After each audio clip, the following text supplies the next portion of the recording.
জয় শ্রীকৃষ্ণ বন্ধুরা, আজকে যে বিষয়টি নিয়ে আলোচনা করব সেটি হচ্ছে মায়াপুরের সেই সবচেয়ে বড় মন্দির, যেটি শুধু ভারতের নয় সারা পৃথিবীর সবচেয়ে বড় মন্দির হচ্ছে সেই ইস্কন মন্দিরের।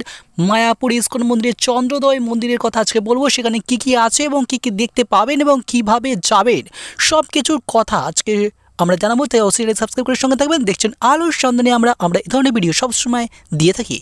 বন্ধুরা, ভারতের পশ্চিমবঙ্গে নদিয়া জেলার মায়াপুরে নির্মীয়মান ইস্কন মন্দির হতে চলেছে পৃথিবীর সবচেয়ে বড় মন্দির। হ্যাঁ বন্ধুরা, পৃথিবীর সবচেয়ে বড় মন্দির হচ্ছে আমাদের এই ইস্কন মন্দির। এবার মন্দিরের গঠনটা জানাবো। 350 ফুট উঁচু এই মন্দির, আর এখানে থাকবে বৈদিক সায়েন্স মিউজিয়াম, প্ল্যানেটোরিয়াম এবং 4 ধরনের রান্নাঘর ইত্যাদি। মায়াপুরকে বলা হয় কীর্তনের রাজধানী। শুনলে অবাক হবেন, এই ইস্কন মন্দিরের হলে প্রায় 10,000 ভক্ত একসাথে প্রার্থনা করতে পারবেন। হ্যাঁ বন্ধুরা, ঠিকই শুনছেন, সকল ভক্তদের জন্য এটি খুবই খুশির খবর। এই মন্দিরটি এতটাই বড়, এই ইস্কন মন্দিরের হলেতে প্রায় 10,000 ভক্ত একসাথে প্রার্থনা করতে পারবেন। মন্দিরের সম্মুখে আছে সবুজের মেলা, ফাউন্টেন ইত্যাদি। মন্দিরের মধ্যে আপনি গেলে দেখতে পাবেন নানা দেবদেবীর মূর্তি এবং তার সাথে নানান সূক্ষ্ম শিল্পকর্ম, যার দায়িত্বে রয়েছেন পৃথিবী বিখ্যাত নানা বড় কোম্পানি। ছাড়াও ইস্কনের যা ভক্তগণ আছে তারাও সেই মন্দির নির্মাণের নানান কাজের সঙ্গেও যুক্ত ছিলেন। এই অপূর্ব নিদর্শন দেখার জন্য আপনাকে আসতেই হবে ইস্কন মন্দির মায়াপুর। পূর্বেও এখানে মায়াপুরের এই ইস্কন মন্দিরে বেশ বিখ্যাত ছিল। বছরে প্রায় 6 মিলিয়ন ভক্তদের ভিড় এখানে দেখা যায়। বিশাল জায়গা জুড়ে অবস্থিত মন্দির প্রাঙ্গণে রয়েছে 2টি প্রধান মন্দির। একটি হচ্ছে চন্দ্রোদয় মন্দির, আর একটি হচ্ছে শ্রীল প্রভুপাদ পুষ্প সমাধি মন্দির। এবার জানাবো চন্দ্রোদয় মন্দিরের কথা। চন্দ্রোদয় মন্দিরটি হলো মূল পূজালয়, যেখানে রয়েছে রাধা কৃষ্ণের অপূর্ব সুন্দর মূর্তি, যা দেখে আপনি চোখ ফেরাতেই পারবেন না। তার সাথে রয়েছে গৌরনিতাইয়ের মূর্তিও অসম্ভব শান্ত। এই পূজালয়ে যখন ভক্তরা কীর্তন গেয়ে ওঠেন, সত্যি কথা বলছি, বিশ্বাস করুন গায়ে কাঁটা দেয়। কোথা থেকে এক অদৃশ্য শক্তি যেন ভক্তি জাগিয়ে তোলে আপনার মনে। শ্রীল প্রভুপাদ পুষ্প সমাধি মন্দির। শ্রীল প্রভুপাদ পুষ্প সমাধি মন্দিরে রয়েছে বিশ্বব্যাপী ইস্কনের প্রতিষ্ঠাতা শ্রীল প্রভুপাদের সেই সোনার মূর্তি। হ্যাঁ বন্ধুরা, এখানে রয়েছে যে বিশ্বব্যাপী ইস্কনের প্রতিষ্ঠাতা শ্রীল প্রভুপাদের সোনার মূর্তি। রয়েছে তার জীবনে প্রদর্শনকারী একটি মিউজিয়াম, যেখানে প্রবেশ মূল্য মাত্র 14টি টাকা। রয়েছে একটি পুকুরও। আপনারা যদি কোনো দিনও গিয়ে না থাকেন তাহলে জানে রেখে এই মন্দিরে প্রবেশ করার আগে আপনাকে জুতো ও মোবাইল জমা রাখতে হয় এবং তার জন্য দিতে হয় ন্যূনতম মূল্য। পুরো মন্দির চত্বরে রয়েছে সবুজের শাড়ি, ফুলের বাগান, রয়েছে একটি অডিটোরিয়াম যেখানে অডিও ভিজুয়াল শো দেখানো হয়, যেখানে টিকিটের মূল্য মাত্র 40টি টাকা। প্রত্যেক দিন এখানে হাজার হাজার মানুষদের ভোগের ব্যবস্থা করা হয় এবং প্রত্যেকটি দিন মানুষ 500 জনকে এই বিনা পয়সায় এখানে খাওয়ানো হয়।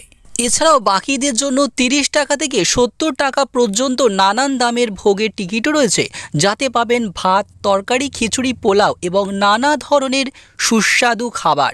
বিভিন্ন ভোগের জন্য রয়েছে ভিন্ন ভিন্ন ভবন, যেখানে দুপুর 12টা থেকে 3টে পর্যন্ত খাওয়ানো হয়। তবে ভোগের টিকিট পেতে গেলে একটু সকালই আপনাকে যেতে হবে, কারণ 11টার সময় টিকিট দেওয়া বন্ধ হয়ে যায়। তবে চিন্তা করার কিছু নেই, কারণ মন্দির প্রাঙ্গণের মধ্যেই পেয়ে যাবেন নিরামিষ খাবারের নানান রেস্টুরেন্ট। এছাড়াও যে দোকানগুলি রয়েছে তার মধ্যে পাবেন আঞ্চলিক বৈশিষ্ট্য সম্পন্ন নানান পোশাক, ব্যাগ, খাবার ইত্যাদি। রয়েছে প্রসাদ কেনার ব্যবস্থাও। এছাড়াও এখানে রয়েছে পর্যটকদের ভাড়া দেওয়ার জন্য হোটেল। এখানকার শান্ত, স্নিগ্ধ, নিরিবিলি পরিবেশ আপনার মনকে এক অপ্রত্যাশিত শান্তি এনে দেবে, যার জন্যই দেশ বিদেশের মানুষরা এখানে ছুটে আসেন বারবার। দেশে বিদেশে মানুষকে যখন একইভাবে একই মঞ্চে আপনি কৃষ্ণনাম করতে দেখবেন, আলপনা দিতে দেখবেন, সত্যি মন জুড়িয়ে যাবে। তাই একবার অবশ্যই এই মন্দিরটি আপনাকে ঘুরে আসতেই হবে। আমি যতটা আলোচনা করলাম তার থেকেও অতি সুন্দর এবং শান্ত এবং ভক্তিময় এই স্থান। অবশ্যই তাই যাবেন। কিভাবে যাবেন সেটা অবশ্যই জানিয়ে রাখবো। এখানে যেতে হলে হাওড়া বা শিয়ালদা স্টেশন থেকে আপনাকে ট্রেন ধরতে হবে। হাওড়া থেকে নবদ্বীপ ধামের ট্রেন ধরে নামতে হবে নবদ্বীপ ধাম অথবা বিষ্ণুপ্রিয়া স্টেশনে। সেখান থেকে টোটোতে করে যেতে হবে নবদ্বীপ ঘাট, ভাড়া মোটামুটি 15 টাকা মতো। তারপর নবদ্বীপ ঘাট থেকে নৌকা বা লঞ্চ করে যেতে হবে আপনাকে মায়াপুর। হ্যাঁ বন্ধুরা, মায়াপুর ফেরিঘাট দুটোরই ভাড়া 10 টাকার মধ্যে। তারপর মায়াপুর ঘাট থেকে সোজা মন্দির পর্যন্ত টোটো ধরে নিন, ভাড়া মাত্র 10টি টাকা।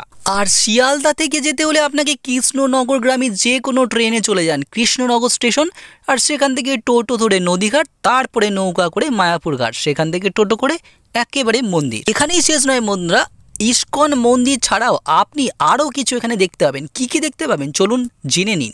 এছাড়াও যদি ইচ্ছা থাকে আপনাকে জানতে হবে নবদ্বীপ ধাম অথবা বিষ্ণুপ্রিয়া স্টেশন থেকে আপনাকে কি করতে হবে, টোটো ভাড়া করে ঘুরে নিতে পারেন নবদ্বীপের মেন কিছু মন্দির আছে সেই মন্দিরগুলিতে। বন্ধুরা, মন্দিরটি যেহেতু অনেকটা এলাকা জুড়ে রয়েছে এবং হাওড়া বা শিয়ালদা থেকে মধ্যে পৌঁছতে 3 থেকে 4 ঘন্টা সময় লেগে যায়। একদিনে ফেরার প্ল্যান থাকলে সকাল সকাল আপনাকে অবশ্যই বেরোতে হবে। আর একটি গুরুত্বপূর্ণ কথা বলবো বন্ধুরা, হ্যাঁ এটা গুরুত্বপূর্ণ, কারণ এই মন্দির প্রাঙ্গণে যে সন্ধেবেলার আরতি হয় এটা কখনোই আপনার মিস করা উচিত নয়, কারণ এই আরতি দেখে আপনি যে ভক্তিময়ের সাগরে ডুবে যাবেন তা আমি বলতেই পারি। জয় শ্রীকৃষ্ণ, জয় শ্রীকৃষ্ণ। এবার জানি রাখি কোথায় থাকবেন। মায়াপুর মন্দিরের বাইরে ছোট বড় অনেক গেস্ট হাউস এবং হোটেল আছে। এখানে এক রাত্রির ভাড়া 200 টাকা থেকে শুরু। গেস্ট হাউস বা হোটেল ভাড়া করার জন্য আপনার কাছে পরিচয়পত্র থাকা আবশ্যক, যেমন আধার কার্ড, ভোটার কার্ড ইত্যাদি। এই সমস্ত হোটেল ও গেস্ট হাউসগুলোতে খাবার দাবারেরও সুবন্দোবস্ত রয়েছে। বন্ধুরা, আশা করি ভিডিওটি ভালো লেগেছে। আগে আরও ভালো আপডেট আমরা দেবো, অনেক পৌরাণিক তথ্য কাহিনীও আমরা নিয়ে আসবো। অবশ্যই চ্যানেল সাবস্ক্রাইব করে আমাদের বড় হতে সাহায্য করবেন। জয় শ্রীকৃষ্ণ বন্ধু, অবশ্যই কমেন্টে লিখবেন।